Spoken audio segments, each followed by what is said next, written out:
గుర్తుంచుకో, నువ్వు ఉత్సాహంగా తిరుగుతూ ఉంటే మొత్తం ఈ ప్రపంచమే నీ నేస్తమవుతుంది. ఎప్పుడు పడుకోనే ఉంటే నీ చాప కూడా నిన్ను అసహ్యించుకుంటుంది. పైకి కనిపించే అలంకారం కన్నా లోపల ఉన్న గుణం ముఖ్యం. విషం నిండిన బంగారు పాత్ర కన్నా తేనెతో నిండిన మట్టి కుండ ఎంతో విలువైనది. పచ్చనోటు ముందు పలుచనైపోతున్నాయి బంధాలు. ధనం ముందు గుడ్డిదైపోతుంది గుణం. ఆస్తుల ముందు ఆవిరైపోతున్నాయి ఆప్యాయతలు. నేటి మన ప్రవర్తనలే రేపు మన పిల్లలకు అస్త్రాలు.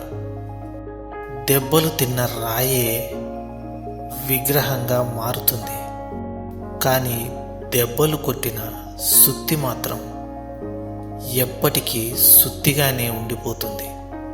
ఎదురు దెబ్బలు తిన్నవాడు, నొప్పి విలువ తెలిసినవాడు మహనీయుడవుతాడు. ఇతరులను ఇబ్బంది పెట్టేవాడు ఎప్పటికీ ఉన్న దగ్గరే ఉండిపోతాడు. మనతో అవసరం ఉన్నంత వరకు మన వాళ్ళలా నటిస్తారు. అవసరం తీరిపోయాక పరాయి వాళ్ళలా ప్రవర్తిస్తారు. ప్రేమతో కాదు, అవసరాలను బట్టి బంధాలు ముడిపడ్డాయన్నది పచ్చి నిజం. మనిషి తాను చేసే చెడు పనుల కన్నా ఇతరులపై చెప్పే చెడు మాటల వల్ల అధికంగా చెడిపోతాడు. ఎవరైతే నీలో మంచి చూసినప్పుడు నీతో ఉన్నారో, అలాగే నీలో లోపాలు చూసినప్పుడు కూడా నీతోనే ఉంటారో వారే నిజమైన ఆప్తులు. మీరు ఎప్పుడైనా గమనించారా? ఒక వ్యక్తి డబ్బు సంపాదనలో పడ్డాడు అంటే ఇక అతనికి ఈ లోకంలో దేనితోనూ సంబంధం ఉండదు.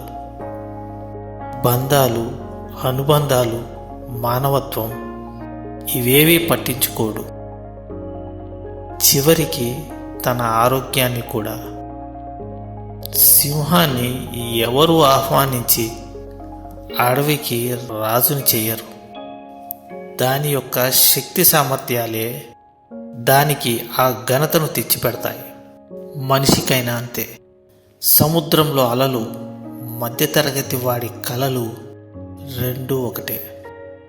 తీరం చేరినట్టే చేరి వెనక్కి వెళ్ళిపోతాయి.